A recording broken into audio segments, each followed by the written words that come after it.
Assalamualaikum warahmatullahi wabarakatuh. Om Swastiastu, Namo Buddhaya, Salam, Salam Rahayu, Salam Kebajikan. Kembali bersama saya Dr. Umar Ali dalam channel Klinik Rohani Wasilah Naqs.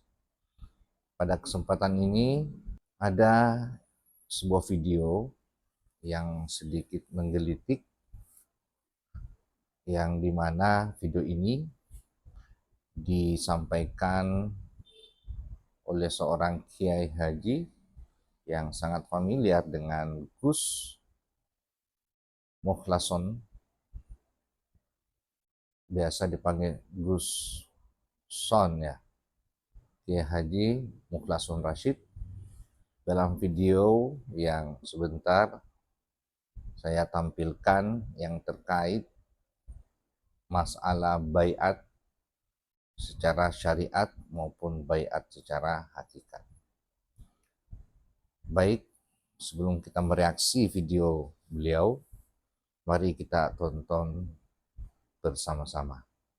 Assalamualaikum warahmatullahi wabarakatuh. Bismillah, alhamdulillah, la khawla wa la quwata illa billah, amma ba'du. Bapak Ibu hadirin jamaah rahimakumullah. Alhamdulillah, dalam kesempatan malam hari ini kami akan membimbing saudara untuk baiat di dalam hakikatnya syahadat. Akan tetapi sebelum baiat kami bimbing, saya akan menegaskan tentang hakikatnya syahadat.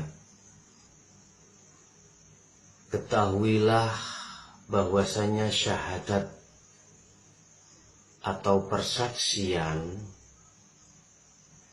dari sisi syariat tidak sama dengan sisi hakikat. Dari sisi syariat kita cukup untuk di samping mengucapkan dua kalimat syahadat, asyhadu an la ilaha illallah wa asyhadu anna muhammadar rasulullah, dan hati beriman bahwasanya tiada Tuhan selain Allah dan Muhammad adalah utusannya. Tetapi di dalam hukum hakikatnya syahadat, ini adalah pengamalan hati, maksud daripada syahadat itu sendiri. Syahadat itu adalah menyaksikan, menghadap, melihat. Bagaimana mungkin syahadat saudara itu dikatakan sah jikalau hati saudara tidak melihat, tidak bisa melihat, menyaksikan terhadap yang sebenarnya? Bagaimana mungkin sah syahadat kita, persaksian kita, penghadapan kita terhadap Allah yang sebenarnya, lawang kita belum kenal mana Allah yang sebenarnya? Bapak Ibu, sebelum kami angkat hakikatnya syahadat, tolong nanti ketika saudara mengucap asyhadu, hati saudara maksudnya adalah diri, hati, menyaksikan terhadap siapa? Asyhadu nyekseni sopo ingsun, saya bersaksi.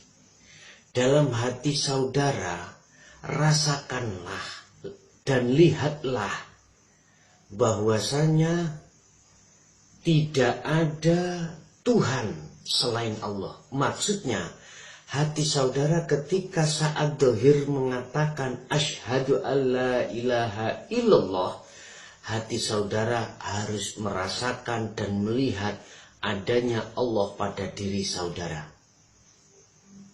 Maksudnya, yang dimaksud Allah di sini adalah yang memiliki nama Allah.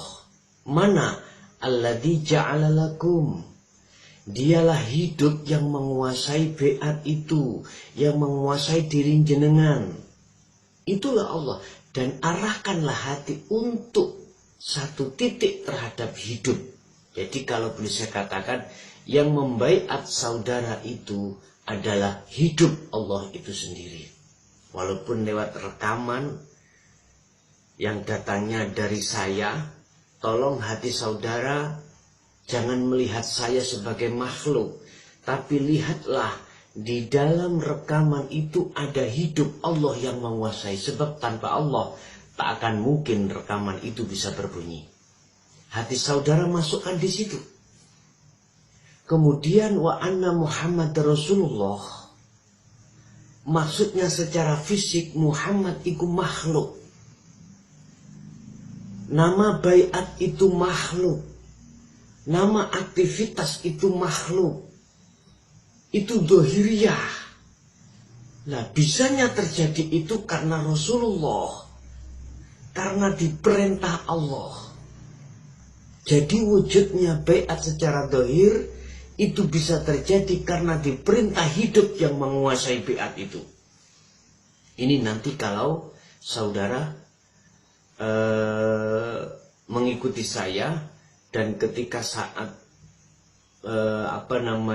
mengucapkan Muhammad Rasulullah, letaknya hati saudara harus mengarah terhadap hidup itu sendiri. Itu yang pertama. Yang kedua, nanti ada beberapa syarat yang harus saudara lakukan. Nanti saya terangkan setelah bimbingan syahadat, bimbingan baiat ini saudara tirukan dari saya jelaskan. Alhamdulillah kita sudah mendengarkan bagaimana beliau Guson, Gus Muhsason Rashid menyampaikan terkait tentang prosesi baiat, baik secara syariat maupun hakikat, dan ternyata dalam prakteknya ini bisa dilakukan secara online ya. Jadi istilahnya disebut sebagai baiat online. Baik sahabat semua, mitra channel Klinik Rohani,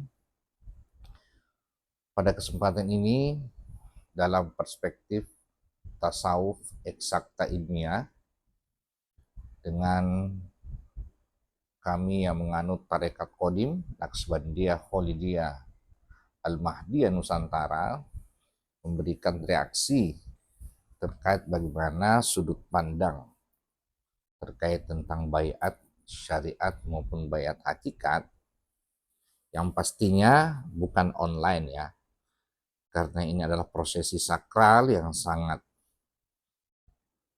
utama dan pertama dalam menjalankan sebuah metodologi agama.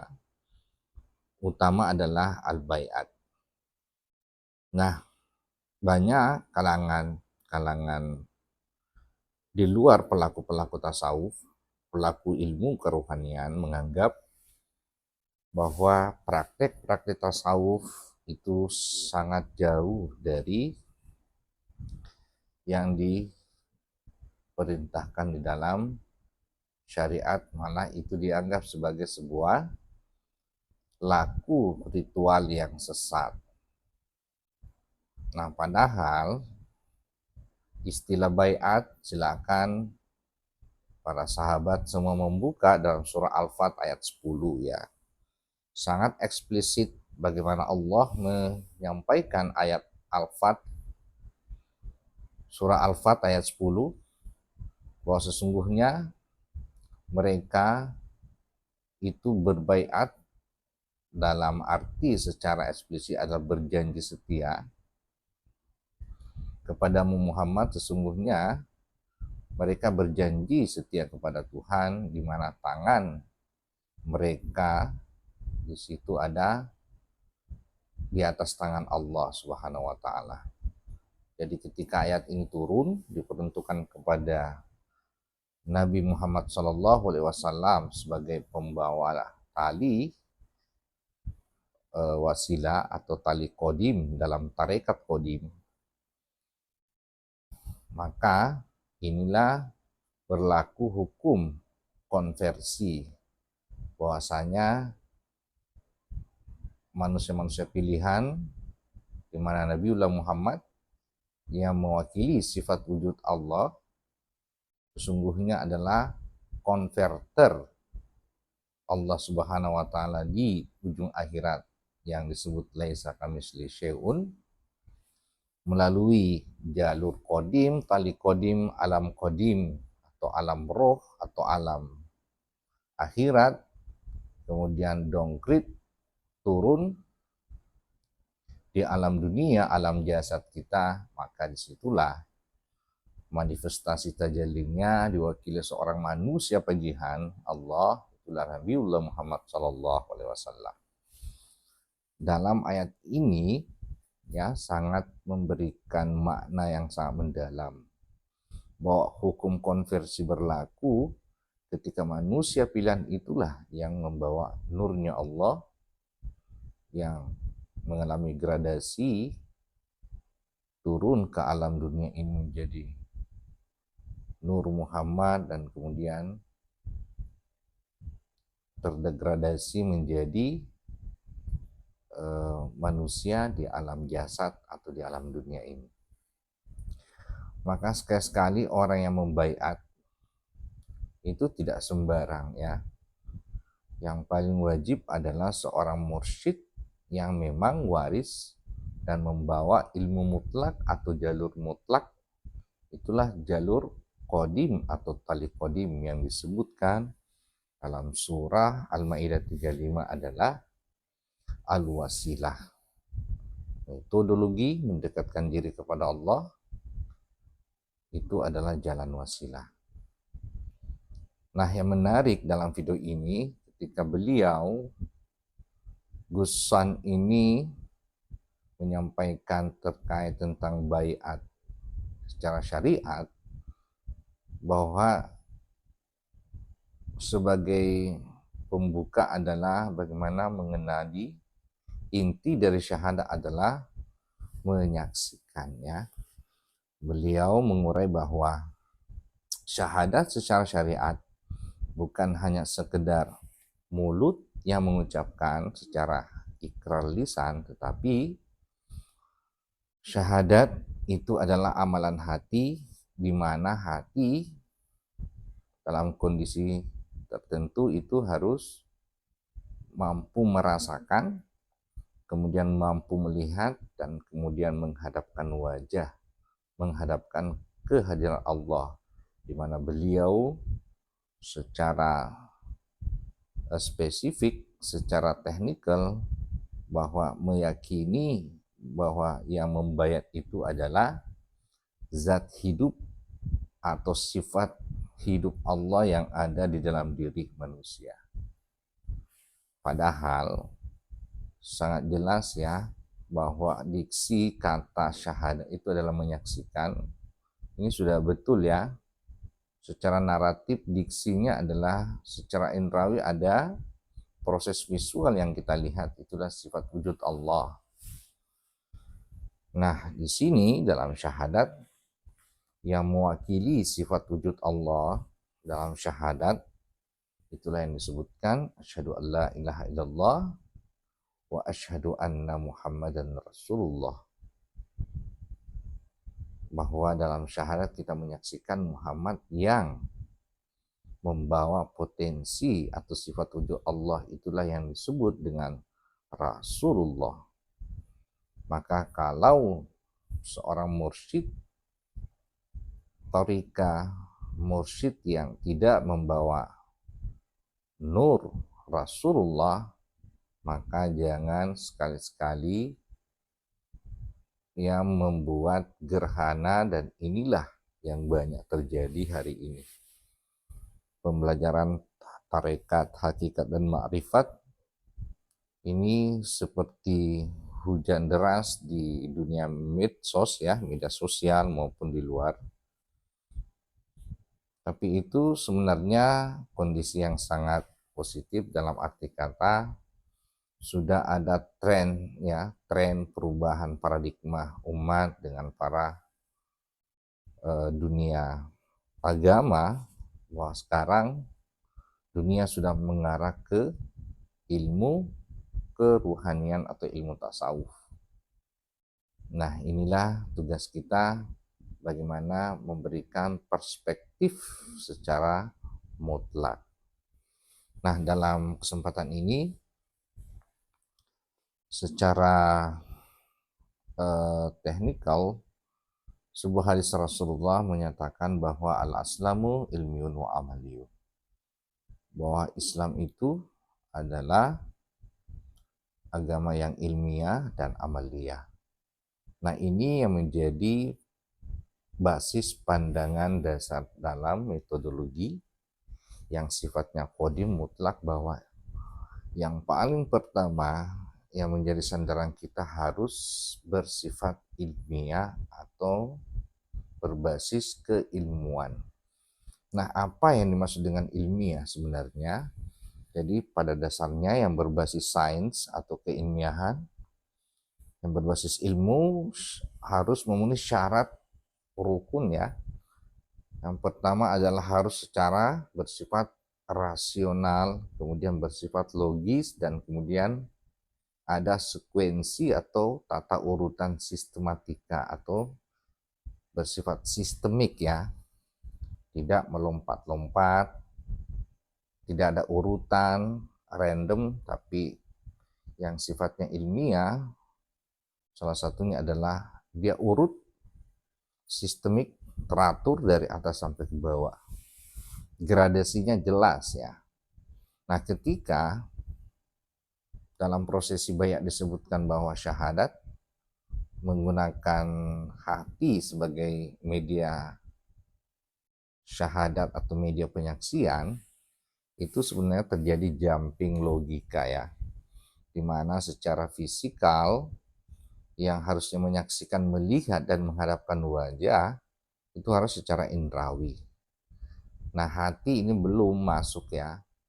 Jadi kata menyaksikan, mendelok atau melihat ya dengan mata telanjang kita, mata zahir kita. Nah, apa yang disaksikan Allah Subhanahu wa taala yang memiliki sifat wujud, dan siapa dan di manakah sifat wujud Allah itu sangat jelas secara eksplisit dalam syahadat. Terjadi hukum konversi ketika kita sudah menemukan siapa yang membawa tajalli atau wasilah Rasulullah Muhammad, dan itulah para nabi di saat 1500 tahun yang lalu. Maka di saat ini siapakah pembawa wasilah nur Allah ini, sifat wujud Allah ini, yang mewakili atau yang diutus? Ya tentunya dalam diksi atau dalam literasi baik dalam Al-Quran maupun hadis, bahwa bukan lagi seorang nabi atau rasul, tapi disebut sebagai al-ulama warasatul anbiya, para ulama atau manusia pilihan, ulama yang mewarisi sanad kerohanian, sanad keilmuan Nabi Muhammad SAW. Nah, inilah yang menjadi pembeda ya antara ilmu tasawuf atau ilmu hakikat yang tidak menggunakan metodologi atau tidak melewati sebuah tarikat yang qadim, yang mutlak, dan pastinya itu ada sebuah jumping logika yang tidak berbasis secara ilmiah ya. Nah, yang terakhir ya terkait tentang syahadah hakikat, pada dasarnya itulah ketika kita bersyahadat secara zahir, menyaksikan Allah melalui sifat wujudnya manusia pilihan, itulah Rasulullah Muhammad, maka disitulah prosesi baiat yang dijelaskan dalam surah Asy-Syura 52 adalah prosesi sakral di mana terjadi aktivasi rohani atau penanaman nur iman dan nur kitab. sebagai awal memasuki portal ilmu atau alam akhirat atau alam hakikat atau yang disebut sebagai alam qadim atau jalan qadim. Demikian apa yang bisa kami sampaikan. Yang pasti prosesi baiat ini sangat sakral, harus terjadi secara fisikal karena ada prosesi